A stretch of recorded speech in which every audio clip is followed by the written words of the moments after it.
یہ ہے کہ اگر وہ قابو میں نہیں آ رہا ہے آپ کے، بھاگ رہا ہے ادھر ادھر، اور تو پھر شوٹ بھی کیا جا سکتا ہے اس کو. اور اکنومیکلی بھی آپ کو وہ اس لیے سستا پڑتا ہے کہ اس میں گوشت نکلتا بہت ہے. سمجھتے ہو؟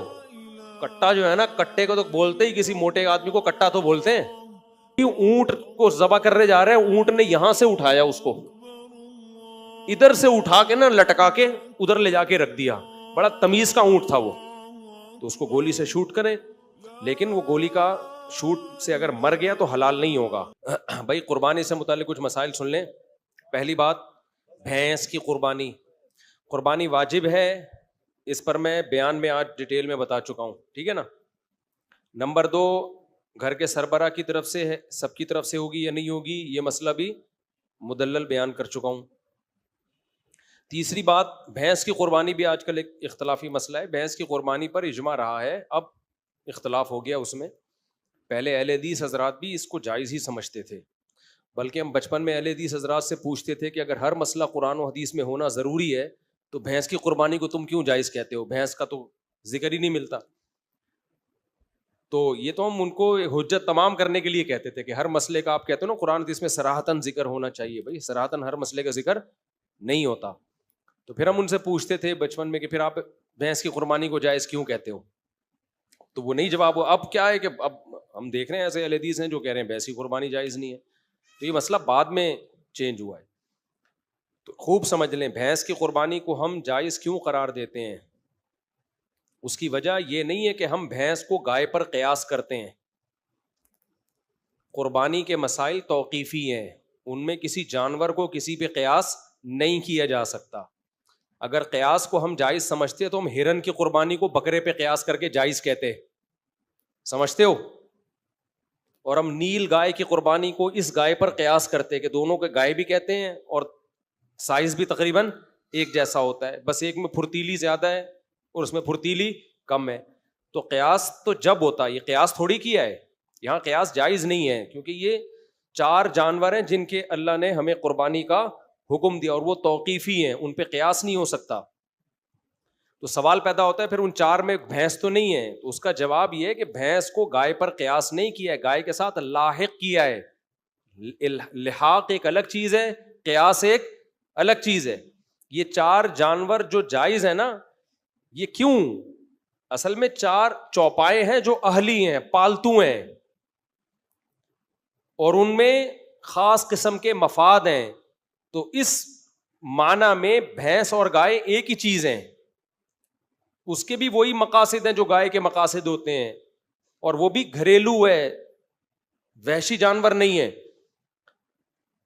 تو قربانی کے جانوروں کی جو جواز ہے نا، اس کا تعلق گھریلو چوپائے ہونے اور گھریلو چوپائے نہ ہونے سے.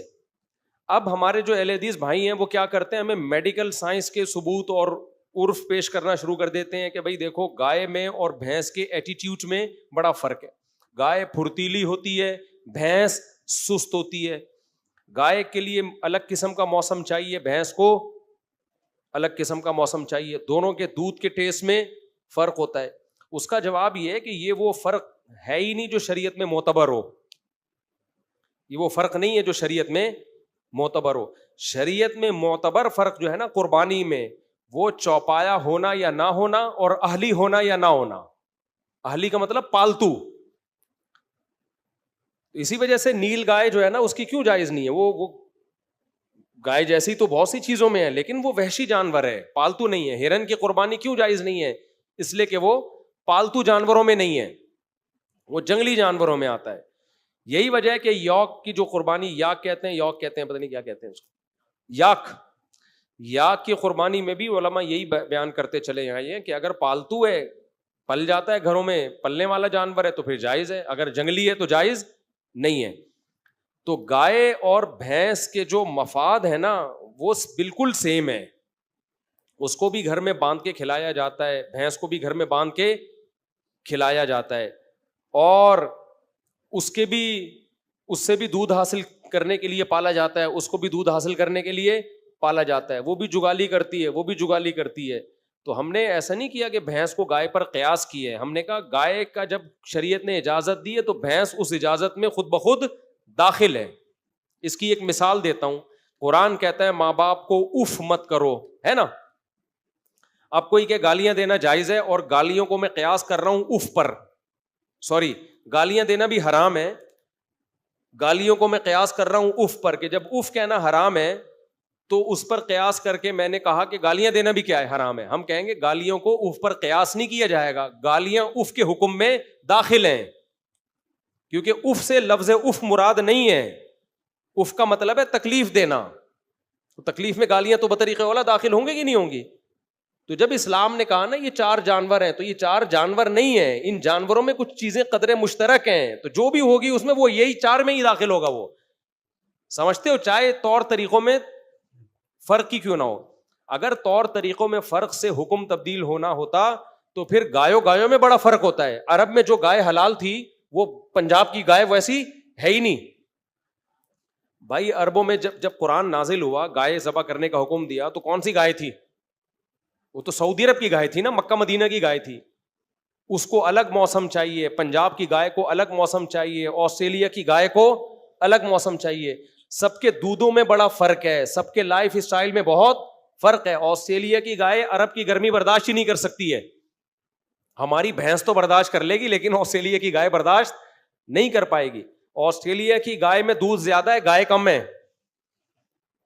اور ہماری گائے میں گائے زیادہ ہے، دودھ کم ہے. تو اتنے سارے اگر فرق کی وجہ سے حکم تبدیل ہوتا تو پھر تو بہت سارے فرق، خود گایوں میں بہت فرق ہے.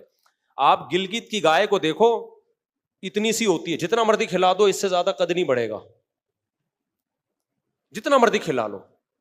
اور وہ پہاڑوں پہ چڑھ کے نا ان کے مسل بہت مضبوط ہو جاتے ہیں. یہ والی گائے یہ اسپیڈ بریکر پہ نہیں کراس کر سکتی، یہ پہاڑ پہ کہاں سے چڑھے گی. تو اگر دونوں کے ایٹیٹیوڈ میں فرق شریعت میں معتبر ہے تو گائے اور بھینس میں اتنا فرق نہیں ہے، پنجاب کی گائے اور پنجاب کی بھینس میں، جتنے عرب کی گائے اور گلگت کی گائے میں فرق ہے، آسٹریلیا کی گائے اور انڈا موڑ کی گائے میں فرق ہے. بہت فرق ہے ان کے طور طریقوں میں، ان کے لائف اسٹائل میں، دودھ کی کوالٹی میں بڑا فرق ہے، سمجھتے ہو. لیکن یہ فرق شریعت میں معتبر نہیں ہے، کیونکہ وہ بھی باندھ کے کھلایا جانے والا جانور ہے، اہلی ہے، یہ بھی پالنے والا جانور ہے. تو اس لیے چوپایا ہو پالتو ہو، یہ ہے اصل. یہی وجہ ہے کہ شریعت نے ہمیں کہا نا دمبئی کی قربانی حلال ہے، تو اس میں چکی والا بھی آ گیا، بھیڑ بھی آ گیا. حالانکہ دونوں میں بہت فرق ہے، لیکن فائدے سب کے کیا ہیں. چکی ہونے نہ ہونے سے وہ چوپایوں کی فہرست سے بھی نہیں نکلے اور پالتو ہونے کی فہرست سے بھی نہیں نکلے. حالانکہ چکی والا دمبا اور بغیر چکی والا، پنجاب کا کجلا اور کراچی کا دمبا بہت زمین آسمان کا فرق ہے. اس میں کجلا بالکل ہی ایک الگ چیز ہے، اینکی اور بغیر اینکی بڑے فرق ہیں، قیمتوں میں بڑا فرق ہے، گوشت کے ذائقوں میں بڑا فرق ہے. لیکن کیا ہے، چوپائے سب ہیں اور پالتو سب ہیں. تو یہ فرق شریعت نے معتبر نہیں. عربوں میں جو دمبے ہوتے تھے ہو سکتا ہے وہ پنجاب میں ہوتے ہی نہ ہو، وہ والے دمبے اب ہو گئے ہوں، پہلے نہ ہوتے ہوں. لیکن جب دمبا ہے تو چوپایا ہے اور گھریلو ہے، تو پھر ان فرق کا شریعت میں اعتبار نہیں ہے. اس لیے ہمارے نزدیک بالکل وہی گائے کی بھینس کی قربانی میں اجر ہے جو گائے کی قربانی میں اجر ہے. سمجھتے ہو، بیل کاٹو بھینس کاٹو کوئی فرق نہیں ہے. بلکہ بھینسا اس لحاظ سے زیادہ بہتر ہے کہ ماہرین جو حکیم ہیں، جو غذاؤں کے ماہر ہوتے ہیں، وہ حکیم کہتے ہیں کہ بھینس کے گوشت میں فائدے گائے کے گوشت سے زیادہ ہیں، اس میں فیٹ بھی کم ہوتا ہے، اور اکنامکلی بھی آپ کو وہ اس لیے سستا پڑتا ہے کہ اس میں گوشت نکلتا بہت ہے. سمجھتے ہو، کٹا جو ہے نا، کٹے کو تو بولتے ہی، کسی موٹے آدمی کو کٹا تو بولتے ہیں، بھینسا ہی تو بولتے ہیں اس کو. تو اس میں گوشت بھی زیادہ ہے، اس کے گوشت میں بادی پن بھی کم ہے. جو ماہر حکیم ہے وہ بولتے ہیں گائے دودھ کا پیو، گوشت بھینس کا کھاؤ. اب اگر کہیں بھینس کے گوشت صحیح نہیں ہے تو وہ بڈی بھینسیں جو ایکسپائر ہو چکی ہوتی ہیں ان کو ذبح کر رہے ہوتے ہیں. لیکن اگر کٹے کو آپ ذبح کرو نا تو کٹے کا گوشت مطلب بولے کٹا کٹا ہی ہوتا ہے بھائی. البتہ ہمارے ہاں کٹا اس لیے قربان نہیں کیا جاتا بھینسا کہ وہ ہوتا کم بخت اتنا طاقتور ہے اور اتنے مسلز ہوتے ہیں اس میں گوشت سے بھرے ہوئے کہ قصائی گرانے کے چکر میں 2-4 قصائی خود گر جاتے ہیں. یعنی قصائی اس کٹے کو گرائے اس سے پہلے کٹے کا خطرہ ہوتا ہے کہ اس کی گردن اتنی. ہمارے ایک دوست لے کر آ گئے تھے 2 سال پہلے، وہ گردن ہی کنٹرول میں نہیں آ رہی کسی کے, اتنی بڑی گردن ہے اس کی, وہ ہلی وہ جگہ سے ہی نہیں کوئی ہلا پا رہا, تو اس لیے بھی لوگ ڈرتے ہیں. تو اس صورت میں شریعت کا مسئلہ یہ ہے کہ اگر جانور گرانا آپ کے لیے بہت مشکل ہو رہا ہے اور اس میں ڈر ہے کہ لوگوں کو نقصان نہ پہنچائے, آپ دیکھو نا ویڈیوز آ رہی ہوتی ہیں, گائے یہاں سے بھاگی تگڑ تگڑ تگڑ تگڑ 5-6 بچوں کو پیلتی ہوئی نکل گئی, بیل بھاگا بے قابو ہو کے. قربانی میں ایسا ہوتا ہے. ہمارے ایک دوست نے بتایا کہ ہم ایک بیل لے کر آئے, اتنا تگڑا بیل تھا وہ کسی کو قریب نہیں آنے دے رہا تھا, بس جو قریب آیا اٹھا کے کک مارتا تھا نا. تو کہہ رہے ہیں بڑا ایکسپرٹ کسائی لے کر آئے, کسائی شو بھی بہت مارتے ہیں آج کل نا.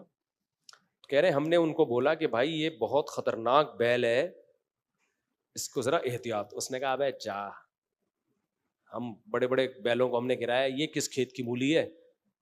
تو وہ مجھے کہنے لگے میں نے اس کو بہت سمجھایا یار تھوڑا احتیاط سے قریب ہے. اس نے کہا ابے جا. کہہ رہے ہیں یہ بات ہو رہی ہے, میں نے دیکھا کسائی نظر نہیں آ رہا, بیل کے قریب گیا نا رسا وسا کھولنے ذبح کرنے کے لیے. کہہ رہے ہیں میں نے کہا پتہ نہیں, دیکھا وہ ادھر پڑا ہوا ہے. کہہ رہے ہیں باتوں باتوں میں بیل نے گھما کے جو فلائنگ کک ماری ہے نا, پتہ ہی, اور کک مار کے بیل ایسے کھڑا ہوا ہے جیسے کچھ ہوا ہی نہیں. اس کا روز کا کام ہے, ڈیلی کا کام ہے. کہہ رہے میں دیکھ رہا ہوں وہ قصائی وہاں پڑا ہوا ہے. تو فنڈر گیری اچھی نہیں ہوتی. تو ایسا کوئی ڈینجرس قسم کا خطرناک قسم کا بیل ہو تو پہلا کام یہ کر سکتے ہیں, بجائے تماشا محلے میں بنانے کے نا, وہ بھاگ رہا ہے, رسے توڑ رہا ہے, 5-6 بندوں کو اٹھا کے پٹک رہا ہے, تو ایسے موقع پہ بہتر یہ ہے کہ 2 دھاری چھری لے کے نا اس کی گردن پہ کھڑے کھڑے ہی اس کو مار دیں گردن. سمجھتے ہو 2 دھاری چھری کیا ہوتی ہے, آرام سے گھس جاتی ہے وہ. تو اس کو آپ کھڑے کھڑے ہی باندھ کے نا اس کو اس کی گردن پہ چھری گھسا دیں. اس سے جب بلیڈنگ ہوگی بہت زیادہ تو نیچے گرے گا, پھر پراپر ذبح کر دیں اس کو. یہ سب سے بہتر طریقہ ہے. لوگ شوٹ کرتے ہیں گولی سے شوٹ کرنے کے بجائے اس طرح سے کریں, کیونکہ اس میں بلیڈنگ زیادہ ہے. جانور حلال کرنے کا ایک بڑا مقصد ہے اس کا خون جسم سے باہر نکل جائے, تو گولی میں وہ کام پراپر وے میں ہوتا نہیں اور تکلیف بھی زیادہ ہوتی ہے جانور کو. دوسرا آپشن پھر یہ ہے کہ اگر وہ قابو میں نہیں آ رہا ہے آپ کے, بھاگ رہا ہے ادھر ادھر, اور تو پھر شوٹ بھی کیا جا سکتا ہے اس کو. تو اس کو گولی سے شوٹ کریں, لیکن وہ گولی کا شوٹ سے اگر مر گیا تو حلال نہیں ہوگا. جب گر جائے پھر جا کے اس کو ذبح کر دیں.